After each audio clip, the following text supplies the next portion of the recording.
안녕하세요. 예니의 미래미국 주식 예미지 인사드립니다. 최근에는 전쟁, 금리 인상 때문에 힘들었는데 이제 좀 며칠 좋아지나 싶더니 또 들리는 게 이제 장단기 금리 차로 인해서 향후 경기 침체가 예상되기 때문에 주가가 많이 뭐 폭락할 수 있다. 이런 걸 많이 보신 분들이 많으실 텐데 그럼 또 뭐 다 팔아야 되나 뭐 이런 고민들 많이 하실 거예요. 저 역시 그런 와중에 요번에 지금 채권을 작년에 어느 정도는 공부를 했었는데 아주 깊이는 안 했었는데 이번 기회에 아예 깊이 공부한 김에 어, 여러분들 초보에서 중수 정도 되시는 분들까지는 도움이 되실까 해서 한번 만들어 봤습니다. 물론 예니한테 나중에 공부 자료도 쓸 예정이고요. 우선 채권 수익률의 기본이 좀 있으시거나 중수 정도 되시는 분들은 한 4, 5분 정도는 이제 넘기시고 뒷부분이 또 중요한 얘기들이 있으니까 거기부터 들으시면 될 것 같고요. 일단 제가 채권 수익률 금리 뭐 요것 같은 경우는 뒤에 이제 다른 거를 한번 걸어 드릴 테니까 그걸 자세히는 보시고 여기서는 간단히만 설명드릴게요. 일단 간단히라도 알아야지 내용을 이해를 하실 거기 때문에 일단은 미국은 이제 연준에서 그 관리를 하는 거에 있어서 이제 기관들이 경기가 침체를 예상하면 10년물을 이제 사려고 하겠죠. 이제 단기적으로 좀 안 좋을 거라고 생각하니까 장기를 이제 사려고 하면 채권 가격은 오르고 금리, 그러니까 수익률 금리는 내려가는 거거든요. 그래서 요거를 뒤에 이제 좀 다시 한번 설명을 드릴 건데 일단 초보분들은 이제 모르시는 분들은 요거를 기억해 두세요. 채권은 그 금리 가격은 아까 채권 금리 자체는 고정이에요. 근데 그거를 요거 채권 가격이라고 써놨네요. 채권 금리는 고정인데 그거를 사고 팔 수 있다는 거 그거를 기억을 하시고 이제 예를 들어서 이거예요. 1년 만기 채권이 어제 나온 게 10%의 금리였는데 요 픽스되는 이 금리는 픽스가 되는 거고 근데 바로 오늘 그러니까 어제 나온 거 10% 오늘 나온 게 20%라면 이건 좀 극단적인 예시이긴 하지만 이해를 돕기 위해서 이렇게 좀 설명을 드린 거고요. 그러면은 10%짜리 이 채권을 살려는 사람이 없겠죠. 다 20% 새로 나온 걸 살 테니까. 그래서 금리가 올라가면 이렇게 채권 금리들도 따라 올라가기 때문에 지금 그 금리 인상기잖아요. 그래서 예를 들어서 이제 10%면 100만 원을 투자하면 1년 뒤에 110만 원인데 요거를 사면 1년 뒤에 120만 원이잖아요.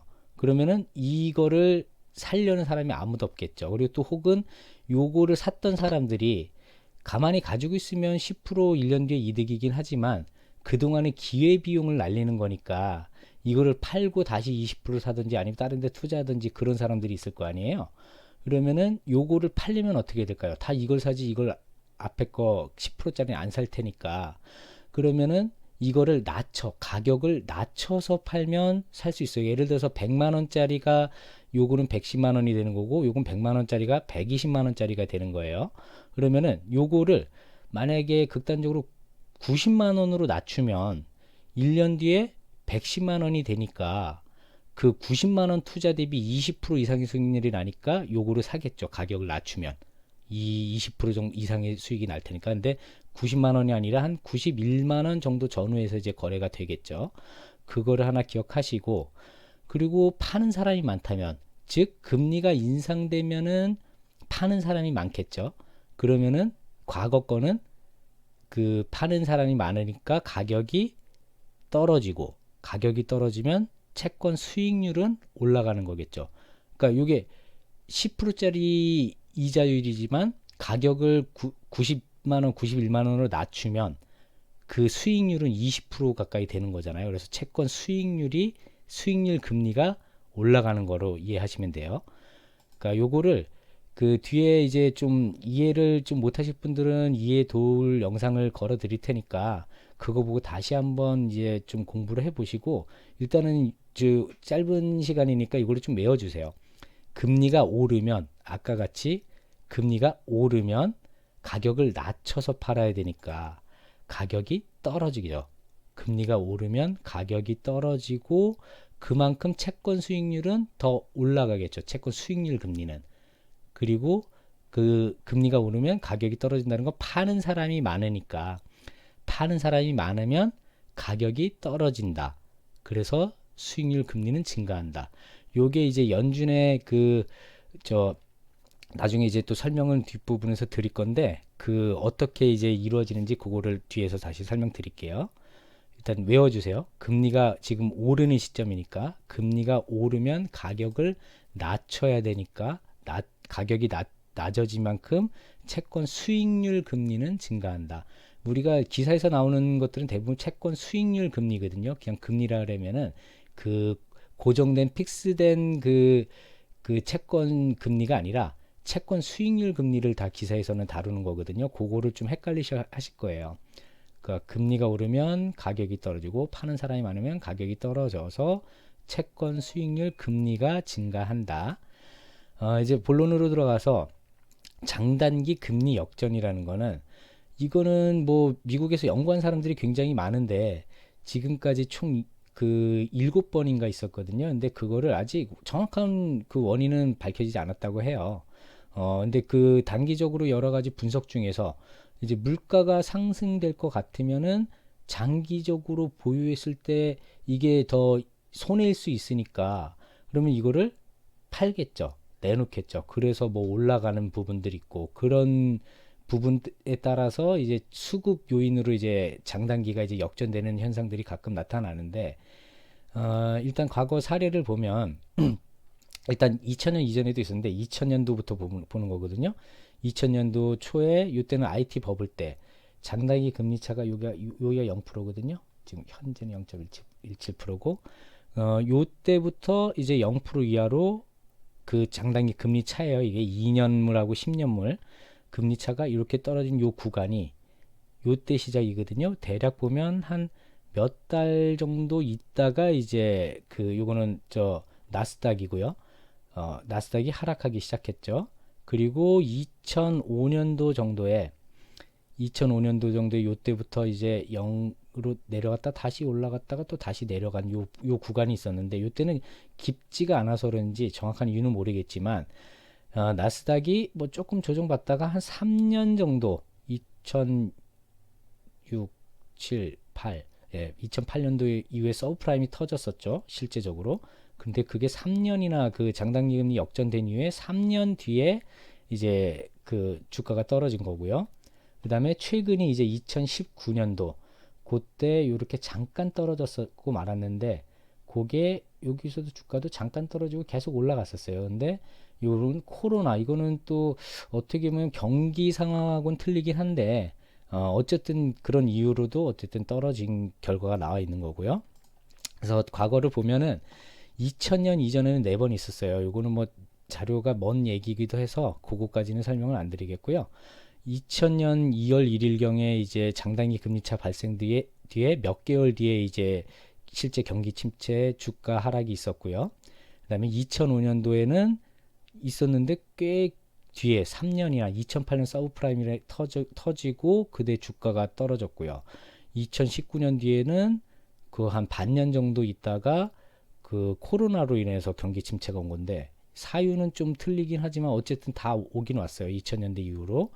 근데 요거 제가 영상 준비하면서 지난주에 준비했을 때는 그 3월 18일 때 0.17까지 2년물에서 10년물이 차이가 안 났었거든요. 0.17. 근데 어제 지금 22일인데 21일 날 그 연준 새벽에 발표하고 나서 조금 이게 장기 금리가 올라갔더라고요. 그래서 0.2 몇 정도 차이로 살짝 벌어지긴 했으나 전체적인 추세는 계속 하락해서 곧 0% 이하로 장단기 금리 차가 이제 좁혀질 것 같아요. 그래서 이런 거를 좀 내용들을 보면 과거에, 이게 작년 기사인데요. 그러니까 그 작년에 어떤 일이 있었냐면은, 작년에 하락기에 요거는 저도 그때 공부하고 있어서 크게는 그때는 잘 몰랐었어요. 근데 SLR이 복원되면 은행들이 뭐 이래서 국채 뭐 이런 데 할 수가 없어 가지고 금리가 낮아지고 뭐 그래서 뭐 문제가 많았다고 해요. 그래서 그거를 조금 조사해 봤더니 그러니까 2월 25일 날 이제 그 얘기가 나와서 그 저 국채를 은행들이 이제 안 살려고 했던 일이 있었던 것 같아요. 그래서 주가도 많이 좀 부진했었고, 근데 3월 11일 날 실제로 보니까 입찰이 좀 무난하게 다 그렇게 된 게 그 그러니까 SLR 기준이 완화가 국채 수요를 약화시키는 것으로 판단했는데, 그게 이제 뭐 불안이 이제 좀 별로 없었나 봐요. 그래서 주가도 그때 반등하기 시작했는데, 그럼 또 요걸 과거로 돌아가면, 이거는 재작년, 그러니까 작년의 기사의 작년이니까 SRL 완화가 뭐냐? 그거는 요거예요. SRL이라는 거는 그 저 은행에 제가 저 업스타트에서 올렸던 BIS 비율, 자기 자본 비율하고는 좀 틀린 거예요. 요거는 그 2020년도에 이제 채권하고 그 지급준비금을 이 SLR 요 분모 부분인 여기에서 그걸 빼줬어요. 그러면은 그러니까 예를 들어서 이거죠. 그 채권이든 다른 대출 투자든 그런 것들이 100억 원을 하기 위해서는 그 기준이 3%거든요. 그러니까 3억의 자기 자본이 있어야 되는 건데, 대형 은행들 같은 경우는 요거 8개 은행들은 요 100억을 저 채권이든 그런 걸 저 이용을 하려면 자기 자본이 5% 이상은 있었어야 된다고 이렇게 하거든요. 근데 보면은 그 거기에서 SL을 완화라는 게 그 분모 부분에서 채권이나 이런 것 채권하고 그 지급준비금을 빼줬더니, SLR 기준을 완화했더니 이제 채권을 매입을 해서 했는데도 불구하고 SLR 저 퍼센테이지는 오히려 올라갔죠. 7%대로 5% 이상이면 됐는데, 여기 정도만 됐는데도 불구하고 채권을 원래는 이렇게 매입을 하면 여기 낮아져야 되는데 이렇게 올라갔죠. 예.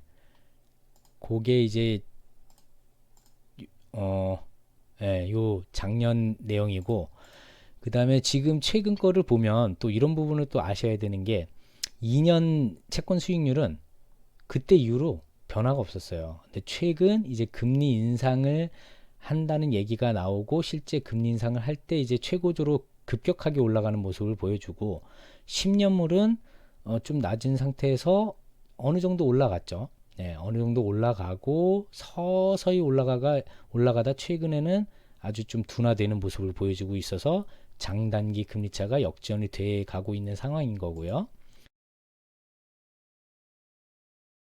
근데 또 요것도 중요해요.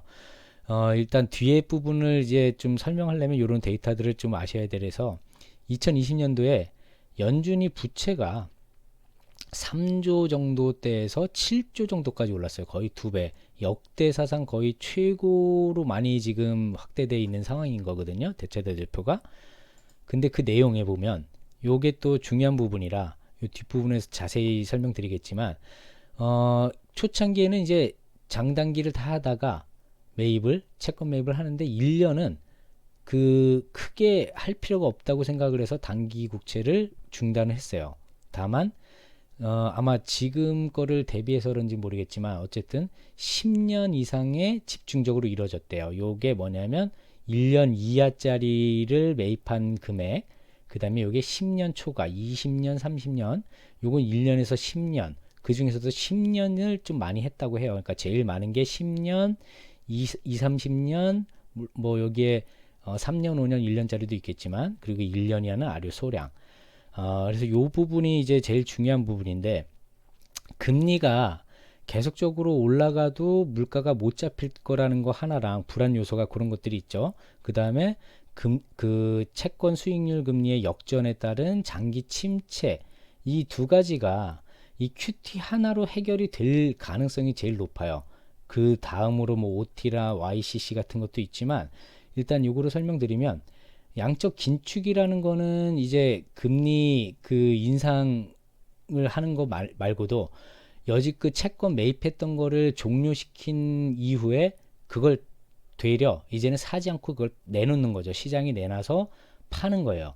그럼 채권을 팔면 어떻게 될까요?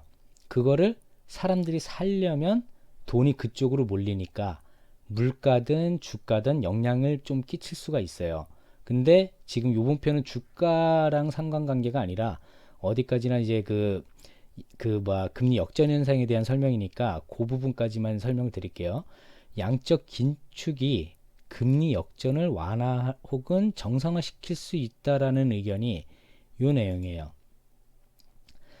그 양적 긴축을 일반적으로 한다고 생각을 하면 그 만기가 된 그 채권을 원래는 항상 재매입을 해왔던 것들을 그 만기 됐을 때 그거를 종료시키는 거예요. 곧 판다는 거죠. 그러면은 수익률들이 더 채권 수익률이 올라가겠죠. 팔면은 아까 여기서 설명드린 거요. 팔면은 채권 수익률 금리는 증가한다. 팔면은 금리가 올라도 금리가 올라도 수익률 금리 증가하지만 일단 우리는 지금 이거 파는 거에 이제 집중해야 되죠. 팔면은 채권 수익률 금리가 올라간다. 예. 팔면은 올라간다. 팔면은 올라간다. 2년물이든 10년물이든. 근데 여기서 이제 보면은 많은 게 단기채보다는 중장기채에서 장기채잖아요. 그쵸? 10년물을 가장 많이 샀다고 했으니까 그거를 예를 들면 지금 한 가지 또 설명을 드리자면 이 10년물 그 수익률이 이렇게 크게 안 올라가고 단기에 비해서 많이 올라가는 이유는 은행들 예를 들면 뭐 아주 그 채권 수요 자체가 굉장히 많은 곳에서 발생이 되지만 은행을 단편적으로 예를 들면 장단기가 좀 벌어져야지 그 대출이나 뭐 이런 거에서 수익률이 높은데 불안하니까 10년물을 팔고 싶지가 않은 거예요. 그 은행에서는 떠안고 싶은 거죠. 금리가 앞으로 어떻게 될지 모르니까 전쟁이나 물가 등에서 그 단기적으로 중기적으로 좀 불안하기 때문에 10년물 금리 국채를 내놓질 않는 거예요. 그거를 안고 있으니까 이게 국채 수익률이 올라가지가 않는 거죠. 그거를 만약에 연준이 여기서 뭘 제일 많이 내놓을 수 있을까요? 10년물 장기, 그쵸? 물론 여기서도 단기를 내놓을 수는 있어요. 근데 지금 상황에서 제일 많이 산 거를 당연히 제일 많이 내놓던지, 요거는 또 두 가지로 설명을 해야 되는데, 일단은 만기가 된 거를 매각하는 거랑 만기 이전 거도 일부러 매각을 더 시킬 수도 있어요. 그것까지는 할지 안 할지는 모르겠지만 아마 제 예상에는 만기 되는 것만 연장을 안 해도 어느 정도 효과를 보면은 거기 선에서 멈출 텐데 만약에 만기 이전 거를 매매하게 되면 그거는 좀 수익률 그래프가 극단적으로 오르게 될 가능성이 있는 게 다른 회사채나 이런 것들도 영향을 받기 때문에 그런 거거든요. 근데 아마 거기까지는 안 할 것 같아요. 근데 만약에 중간에 전쟁이라든지 또 기타 다른 여러 가지 뭐 중국발 달러 패권에 도전하는 거 여러 이유로 인해서 그런 거리 발생된다면 또 거기까지 이제 보유한 것까지 매각을 할 수도 있겠죠. 그게 이제 OT라는 건데 오퍼레이션 트위스트 이거는 역사상 일단 저는 1번 QT만으로도 지금 금리 역전은 좀 괜찮아질 수 있다고 보는데 기타 다른 사유가 또 발생이 그 안에 5월 달에 이걸 생각을 한다 그랬잖아요. 그러니까 5월 이전이나 즈음 해서 뭔가 다른 이유로 또 좀 상황이 좀 급변한다면 일부러 연준이 할 수 있는 방법도 있어요. 그게 오퍼레이션 트위스트인데 요거는 역대사상 딱 2번 썼던 거거든요. 1960년대에 한 번, 그 다음에 2011년도에 2008년 서프라임 영향으로 인해 가지고 요거 지금하고는 반대로 썼죠. 뭐냐면은 양적 완화의 효과가 없어서 더 완화를 시키려고 썼던 거고 지금은 반대로